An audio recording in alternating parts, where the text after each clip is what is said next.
इसका तर्जुमा क्या है? आप फरमाते हैं इसका मतलब ये है कि जितनी कोई बंदा नेकी करे, अगर उसके मुताबिक नेकी कर दी जाए तो वो बदला होती है, और अगर थोड़ी बढ़ा के की जाए तो वो एहसान होती है। फरमाया रब करीम फरमाते हैं इस तरह करो, जरा सोच लो बचपन से लेकर आखिर तक, जहां तक तुम मौजूद हो, तुम्हारे माँ बाप ने तुम्हारे साथ क्या किया है। अगर उससे बढ़ा के करोगे तो इसका मतलब है तुमने एहसान किया है। माँ बाप जो होते हैं ना, ठंडी छांव, मीठी जिंदगी।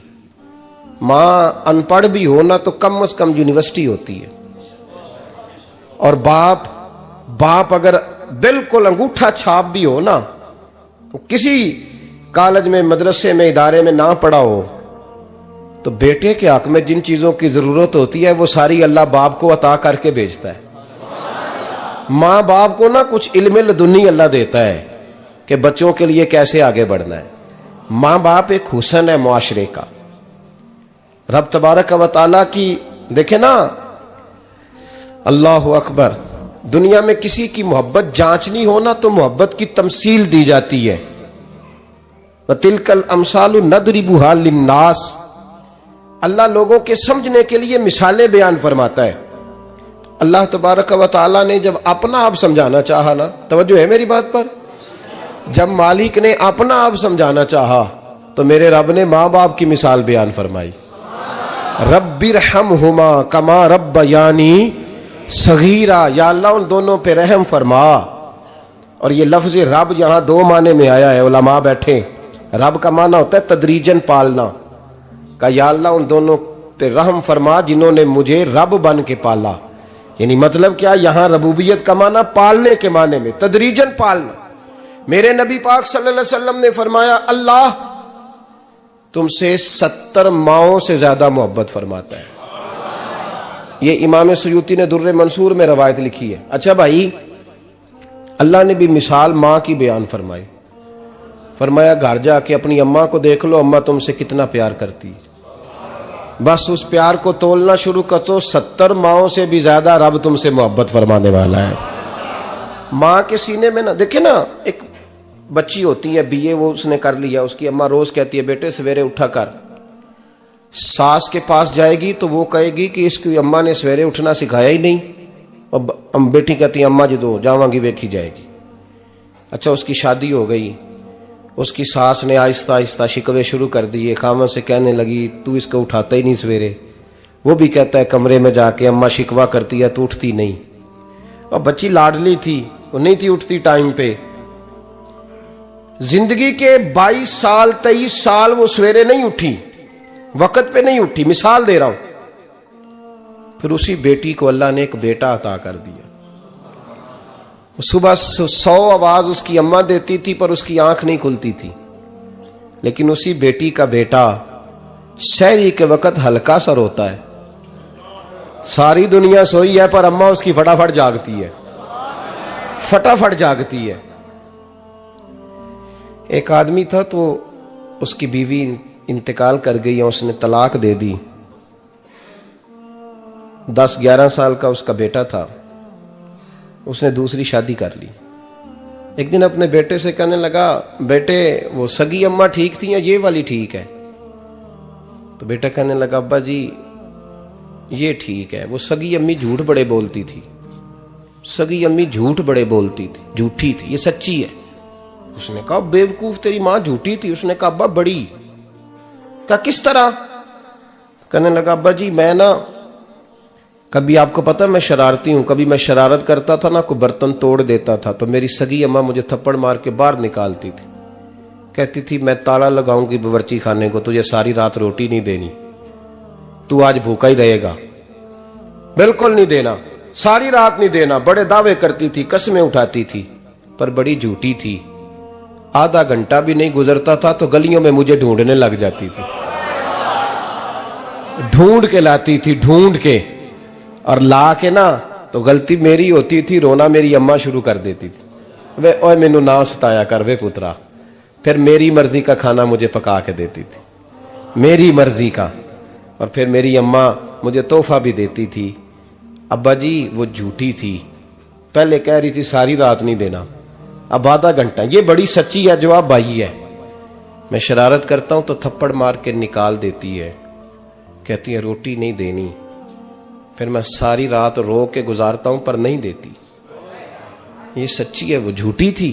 तू मां के दर्द को क्या समझे। बच्चे तो कहते हैं अम्मा ने हमें कैद कर दिया, अम्मा कहती है मेरी मर्जी से खाओ। और तुझे नहीं पता उसने कैद नहीं किया, वो तुमसे प्यार बड़ा सच्चा करती, और बड़ा सच्चा प्यार करती है तेरे साथ, बड़ा सच्चा। बेटा बर्गर खा के आ जाता है, अम्मा कहती है रोटी खा ले, कहता नहीं आपने बैंगन पकाए हुए हैं मैंने नहीं खाने। तो अम्मा मिन्नतें करती है, कहती है चल तू दस की खाना है, तेनू सेवियां ना बना दिया, फटाफट दाल पक जाएगी, क्या खाएगा। अब्बा जी मेरी तरह करीब से कहते हैं छड़ पर भूख लगेगी तो आप ही खा लेगा। लेकिन अम्मा कहती है इसने रोटी ना खाई तो मुझे नींद नहीं आएगी। तो इस दर्द को समझना। मैं गुलाम हूं एक आस्ताने का, और मैं समझता हूं जो किसी का मुरीद ही नहीं उस पर तो साया ही नहीं, उसे चाहिए किसी बुजुर्ग का साया हासिल करे। लेकिन भाई ये बात भी बड़ी सच्ची है कि मेरे जैसे पीर के हाथ में 5000 रुपया नजराना दो ना, पीर साहब दुआ करना, तो पीर साहब ने दुआ पक्की याद की हुई है सबके लिए, रटी रटाई, अल्लाह खैर करे अल्लाह भला करे, तो सबके लिए रट्टा लगाया हुआ है। और अम्मा को बेटा वैसे ही कह जाए, वैसे ही अम्मा मैं इंटरव्यू देने जा रहा हूं, जरा दुआ करना, वो बीबियां मंगा के दुआए तंजीना पढ़ाना शुरू कर देती है, और सारी सारी रात मुसल्ले पे बैठी। इस दर्द को समझना। और भाई बड़ा वेल ड्रेस बेटा होता है, वेल ड्रेस नौजवान,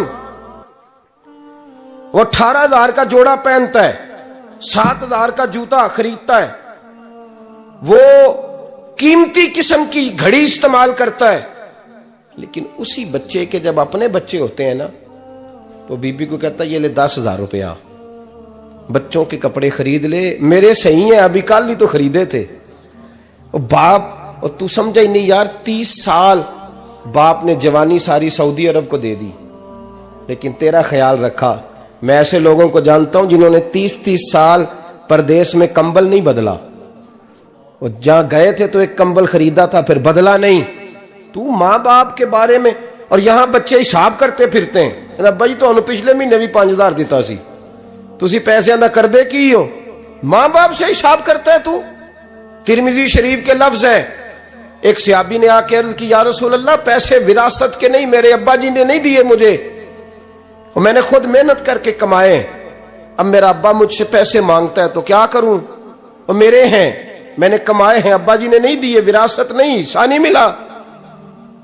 हुजूर मेरा अब्बा मांगता है तो मेरे लिए हुक्म क्या है। तो नबी पाक ने फरमाया क्या कहा तुमने, पैसे तेरे हैं? कहा हुजूर हाँ। तो फरमाया अब्बा किसका है? कहा या रसूलल्लाह मेरा। तो फरमाया अगर तू अपने वालिद का है तो तेरी हर शय तेरे वालिद की है, तू भी तेरे वालिद का है तो तेरा माल भी तेरे। मां और बाप ये तो हुस्न है जिंदगी का, ये तो वकार है इंसान का। जब तक मां बाप का हाथ पकड़ के चलोगे ना, रास्ते सीधे रहेंगे, और जिस दिन उंगली छोड़ के सड़क पे निकलना पड़ा ना, सर चकराने लगेगा। याद रखना ये बड़ा मुश्किल काम होता है। लोगों का तो रुख ही उस दिन वाज़े होता है जिस दिन आदमी साये से महरूम होता है। अम्मा तो कमरे में पड़ी हो ना, औरंगजेब आलमगीर की मां फौत हो गई, 350 कमरा था महल का, और अम्मा 12 साल टांगों से माजूर रही औरंगजेब आलमगीर की। अम्मा 12 साल कमरे से निकल नहीं सकी, साथ ही वॉशरूम था या जो भी उस दौर में तरीका था। औरंगजेब जब महल में आते थे तो फिर भी सीधे अम्मा के पास जाते थे, और जब वापस निकलते थे फिर भी अम्मा के साथ। औरंगजेब की मां का जनाजा उठा तो औरंगजेब ने रोना शुरू किया। फिर सालों बीत गए पर उसके आंसू खुश्क नहीं होते थे। एक शख्स ने कहा तेरी कोई अनोखी मर गई है, सारी दुनिया की मरती हैं।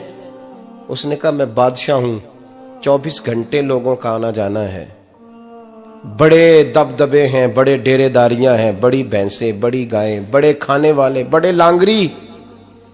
मेरी मां बूढ़ी थी, एक कोने में पड़ी रहती थी, पर जब से वो गई है ये मुझे महल नहीं लगता, मुझे कब्रिस्तान लगता है। मुझे लगता है ये कब्रिस्तान है। माँ और बाप तो तेरी नेमत है भाई। हम बच्चे, हमारे आजकल के बच्चों ने एक मसला बड़ा पक्का याद कर लिया, कहते मौलाना पीर साहब पसंद की शादी करना जायज नहीं। मैं कहता हूं साहब और भी बड़ी चीजें जायज है, सिर्फ एक ही शय जायज रह गई है। रसूल पाक सल्लल्लाहु अलैहि वसल्लम सिवाय अल्लाह के किसी के पाबंद नहीं, किसी के पाबंद नहीं। पर जनाब सैयदा खतीजतुल कुबरा रज़ियल्लाहु ताला